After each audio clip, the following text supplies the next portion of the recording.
আসসালামু আলাইকুম দর্শক, আজকের আয়োজনে স্বাগতম জানাচ্ছি।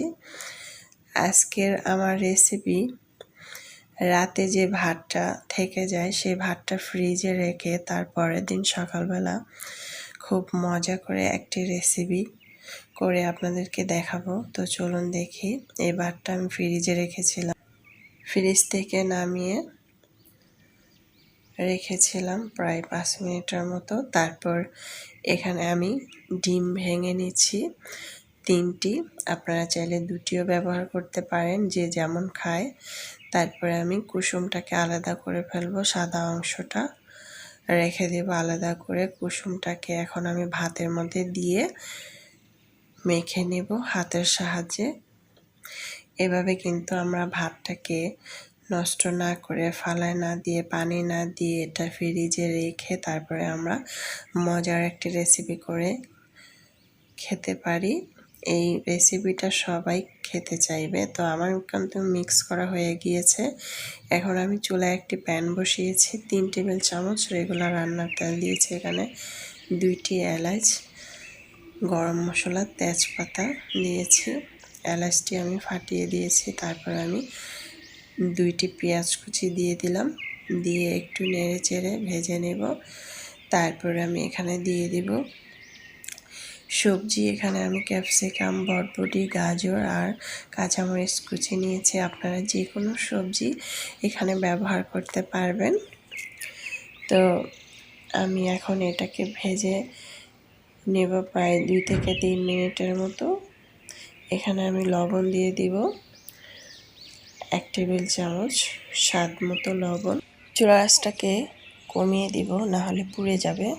আস্তে করে কিন্তু সবজিটা সিদ্ধ হয়ে যাবে, অনবরত নাড়তে হবে। আর এর সবজিটা রান্না করতে আমার মাত্র 5 মিনিটের মতো লেগেছিল।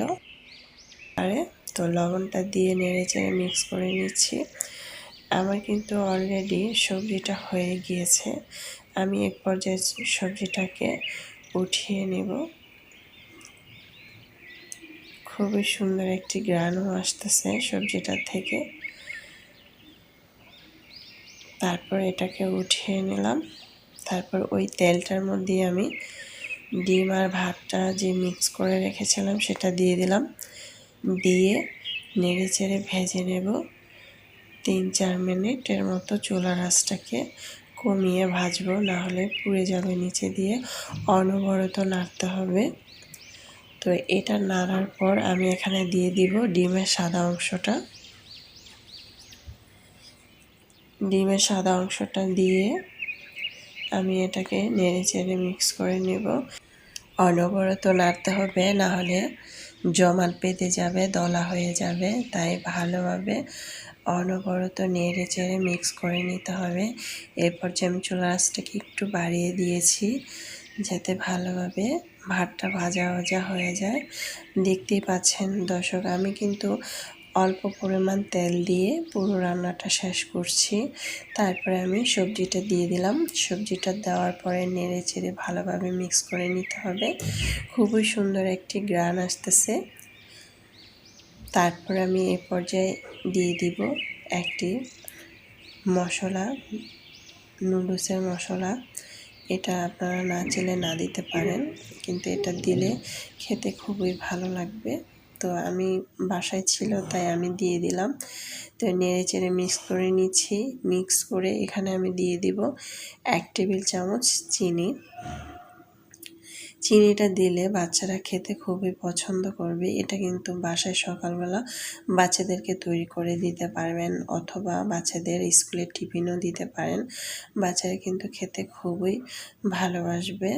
তা আমাদের বাসায় কিন্তু বলে যে প্রতিদিন এই খাবারটি বানাতে, কারণ ভাতগুলো যদি আমরা নষ্ট না করি এভাবে আমরা তৈরি করে ফেলতে পারি। তো আমার কিন্তু রান্নাটা হয়ে গিয়েছে, এখন আমি পরিবেশন করে নিয়েছি।